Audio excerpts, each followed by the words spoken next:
بچیاں اللہ سبحانہ و تعالیٰ کی ایک ضعیف اور کمزور مخلوق ہیں، کیونکہ وہ اپنی کفالت خود نہیں کر سکتی بلکہ وہ دوسروں کی محتاج ہوتی ہیں جو ان کی تربیت اور کفالت کر سکے۔ ان کی پیدائش کو عار سمجھنا، انہیں گری ہوئی نظروں سے دیکھنا اور حقیر سمجھنا یہ جاہلیت کی بری عادتوں میں سے ایک عادت ہے۔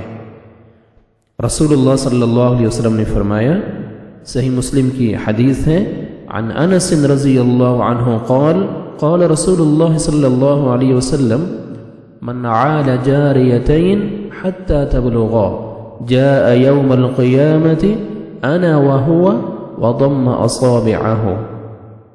انس بن مالک رضی اللہ عنہ سے روایت ہے، رسول اللہ صلی اللہ علیہ وسلم نے فرمایا، جو شخص 2 لڑکیوں کو جوان ہونے تک پالے تو وہ اور میں قیامت کے دن اس طرح آئیں گے، اور آپ صلی اللہ علیہ وسلم نے اپنی انگلیوں کو ملایا۔ سبحان اللہ۔ اسی طرح صحیح مسلم کی حدیث ہے، حضرت عائشہ رضی اللہ عنہا سے روایت ہے کہ میرے پاس ایک عورت آئی، اس کے ساتھ اس کی 2 بیٹیاں تھیں۔ اس نے مجھ سے سوال کیا لیکن میرے پاس سوائے ایک کھجور کی کچھ نہ تھا۔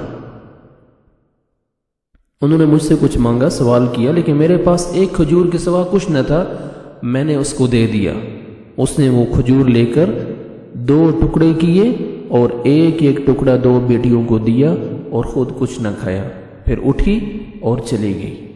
اس کے بعد اللہ کے رسول صلی اللہ علیہ وسلم تشریف لائے، میں نے اس عورت کا حال آپ صلی اللہ علیہ وسلم سے بیان کیا تو اللہ کے رسول صلی اللہ علیہ وسلم نے فرمایا، جن کے پاس بیٹیاں ہوں پھر وہ ان کے ساتھ نیکی کرے، ان کی دین کی تعلیم دے، ان کی اصلاح کرے، ان کی اچھی تربیت کرے، نیک شخص سے نکاح کر دے تو قیامت کے دن جہنم سے اس کی آڑ ہوں گی۔ سبحان اللہ۔